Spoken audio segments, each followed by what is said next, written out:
Hi class, here's an update for what is due this week beginning February 10th and due Sunday night, February 16th at midnight.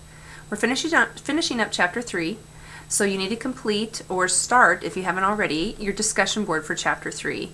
That can be found by scrolling directly underneath this video, and it's a green Padlet and it says Chapter 3 Discussion. So make sure that you are working on that discussion board within that Padlet so that you get points for interaction in this course, which is very, very important. We've got a little problem thread going there, and we're solving it as we go, so please make sure that you post a response to that Padlet to get your discussion points. As well, we're going to finish up with homework section 3.5 in MyMathLab, and then also complete the Chapter 3 test in MyMathLab. And then we're going to start Chapter 4, so you'll complete sections 4.1, 4.2, and 4.3 for homework in MyMathLab for Chapter 4.